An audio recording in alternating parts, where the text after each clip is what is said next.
आपके channel knowledge tutorial home tutor में। कल हम पढ़ रहे थे एल्जेब्रिक एक्सप्रेशन, जिसमें वैल्यू पुट वाले क्वेश्चन हम कर रहे थे, है ना। यानी कि वैल्यू को पुट करके हमको एक्सप्रेशन की जो वैल्यू निकालना था, है ना। आज हम उसी को कंटिन्यू कर रहे हैं, यानी कि कल पार्ट 4 था, आज पार्ट 5 पढ़ेंगे। ठीक है, देखते हैं क्वेश्चन क्या कह रहा है। फोर्थ का ए, कल थर्ड तक हो गया था, आज फोर्थ का ए बताना है।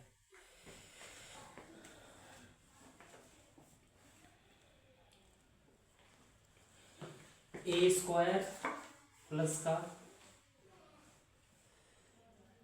ए बी प्लस का बी स्क्वायर, कंडीशन दिया हुआ है if A equal to and B equal to. इसमें 2 की वैल्यू दी हुई है, इसकी वैल्यू दी हुई है 2, इसकी दी हुई है -2। तो वही सेम प्रोसेस रहेगा जैसे कल हम बता रहे थे, सेम प्रोसेस रहेगा। देखो a इक्वल टू 2 रखोगे, b इक्वल टू -2 रखोगे, तो यहाँ पे लिख दोगे put the value of a and b in the expression, है ना। ठीक है, तो a की वैल्यू रखोगे तो 2 का होल स्क्वायर प्लस का 2 इंटू माइनस का 2। b की वैल्यू कितनी है? -2 है ना। यहाँ पर देखो -2 का होल स्क्वायर बन जाएगा, है ना। इस तरीके से 2 जा हो जाएगा 4, प्लस माइनस माइनस कर देगा, क्या कर देगा? माइनस कर देगा।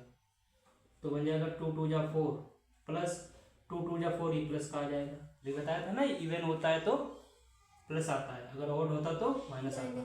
तो ये 4 से 4 कैंसिल हो जाएगा, आंसर क्या बचेगा? सिर्फ 4। ठीक है, यही मेरा क्या है, इस क्वेश्चन का आंसर है। नोट कर लो, क्वेश्चन ही एक्सप्रेशन दिया होता है, वैल्यू दी होती है, put the value of the A and be in the expression, value put करोगे आंसर ले लोगे। ठीक है, नेक्स्ट क्वेश्चन देखो 5 number.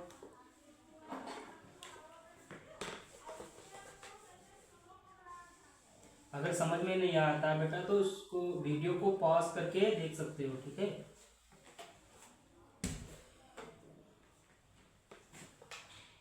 Five number, A equal to कितना दिया हुआ है?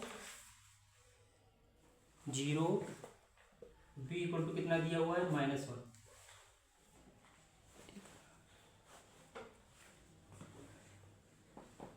एक्सप्रेशन क्या दिया हुआ है?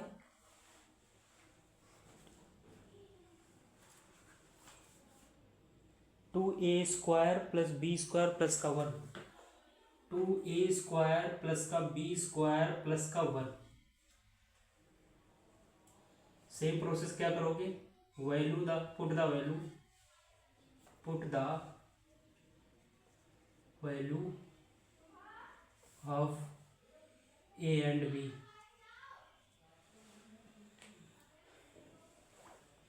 टू इंटू ए की वैल्यू कितनी है? 0। 0 का स्क्वायर करोगे 0 ही रहेगा। b की वैल्यू कितनी है? -1 प्लस का 1। तो 2, 0 तो 0 बना देगा ना, और ये हो जाएगा प्लस का 1, क्योंकि 2 है, इवन है ना। तो यहाँ पे 1, ये तो 0 हो जाएगा। 1 + 1 कितना बन जाएगा बेटा? 2। ये क्या है आंसर? लिख लो।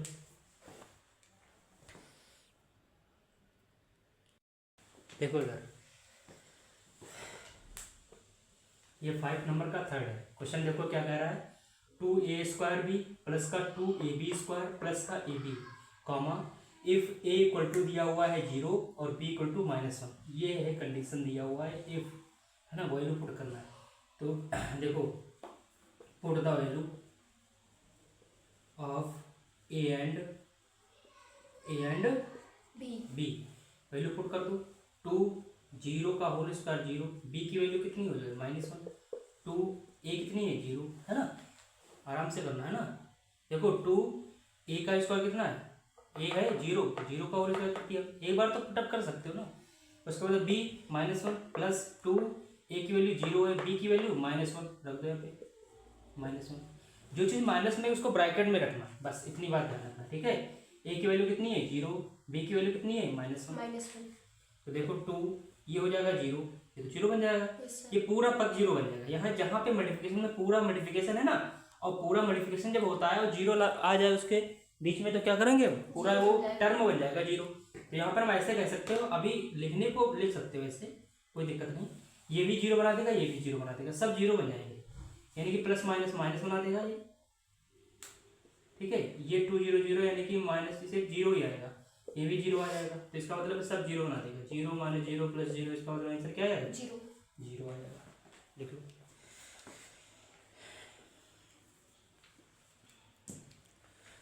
ये मल्टीप्लिकेशन है, ध्यान रखना। जब भी मल्टीप्लिकेशन हो, जैसे 3 इंटू 0 इंटू 400 लिखा है, तो आंसर तो जीरो ही आना है ना। जीरो की मल्टीप्लिकेशन जिससे करा दोगे किसी भी संख्या से, तो लास्ट में तुमको जीरो ही बना देगा।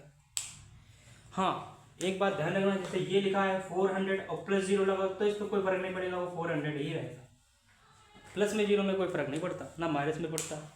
फर्क किस में पड़ता है, मल्टीप्लिकेशन और डिवाइड में। डिवाइड अगर किसी भी संख्या के नीचे जीरो लगा दो, क्या बन जाएगी, इनफिनाइट बना देता है। क्या बना देता है, इनफिनाइट बना देता है, अनंत।